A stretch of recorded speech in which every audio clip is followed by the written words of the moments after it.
Welcome to the Depth Discussion. Please like, subscribe, and comment for more.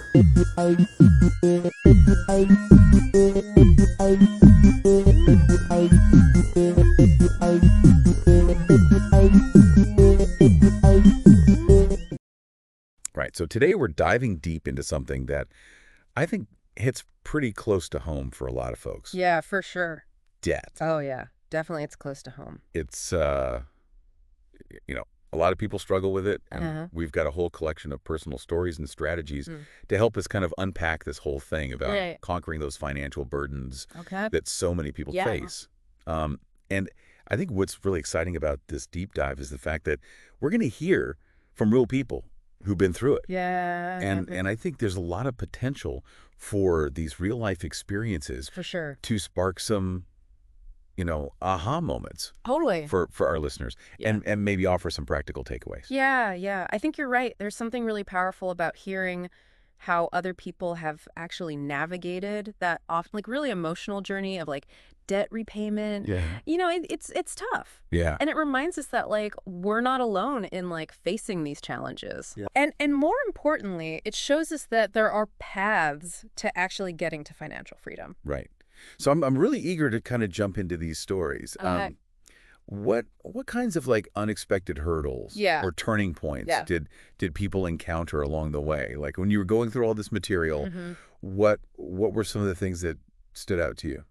So one of the stories that really stood out to me was about a woman named Sarah who faced like a mountain of credit card debt. Oh, wow. After she lost her job. Oh, man. And like her initial attempts to like tackle the debt felt like she was running on a financial treadmill. Yeah. Like making these payments, but barely like making a dent. Oh. Yeah, it's that feeling of being stuck, that can really like erode someone's motivation. Oh, totally. That image of like running in place financially, I think a lot of people listening can relate to that. Yeah. That feeling of working so hard, but not seeing that progress. Right. Yeah. That you crave. Exactly. So how did Sarah break free from that?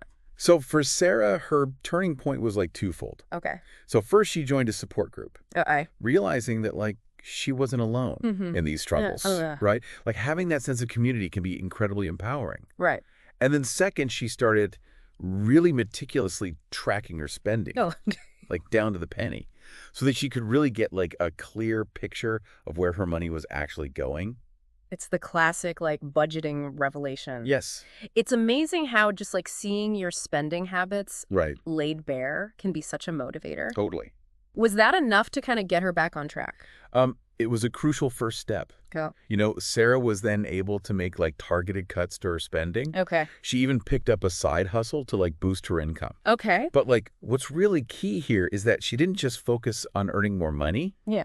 She addressed the like root causes of her overspending. And this is like a really crucial insight, I think, for your listener too, is like lasting change comes from understanding the why behind our like financial habits. Right. It's about, it's not just scrimping and saving. It's about understanding your relationship with money. Yes.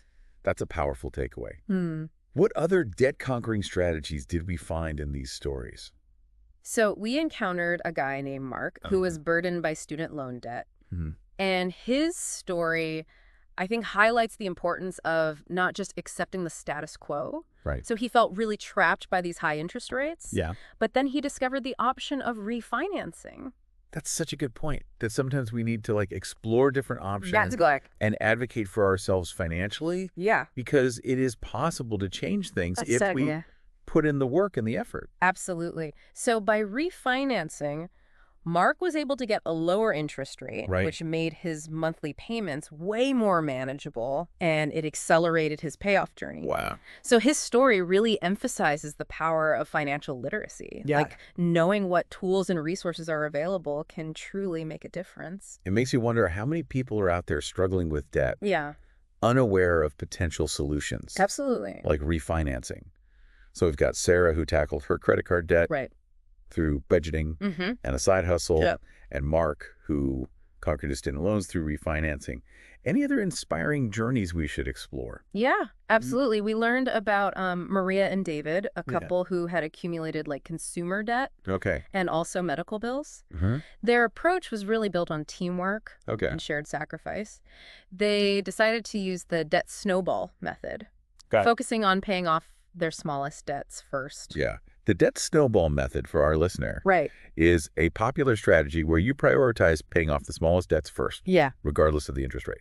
Exactly. The idea is to build momentum and motivation as you kind of knock these debts down one by one. It's almost like a psychological boost. Totally, yeah. Yes, that's a good way to put it. To keep you going. Exactly. And for Maria and David, their success wasn't just about the method that they chose. It was about open communication. They really committed to honesty about their spending. And they supported each other through moments of weakness. And their story, I think, emphasizes the power of having like a support system, whether that's a partner, family, maybe even a financial advisor. Right, like somebody who you can be accountable to. Exactly. It strikes me that we've kind of seen these like, you know, action-oriented strategies, like side hustles. And then like knowledge-based strategies, like refinancing. What are some of the broader takeaways that we can kind of glean from all these diverse approaches? I think one common thread is the importance of mindset. You know, overcoming debt isn't just about numbers.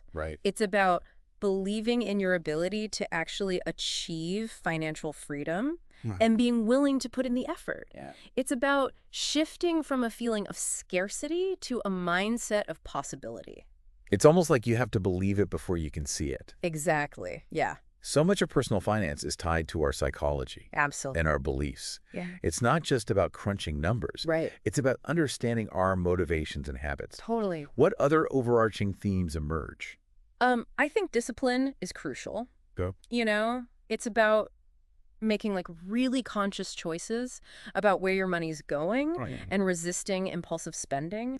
This can involve setting clear financial goals, tracking your progress, and even finding ways to like automate your savings or payments. It's almost like you're building a system. Exactly. That kind of runs in the background and helps you stay on track. Totally. These stories really underscore the idea that financial well-being is a journey. It's not a destination. Yeah, for sure. It requires ongoing learning adaptation and sometimes even a little bit of grace for ourselves when we stumble. Absolutely.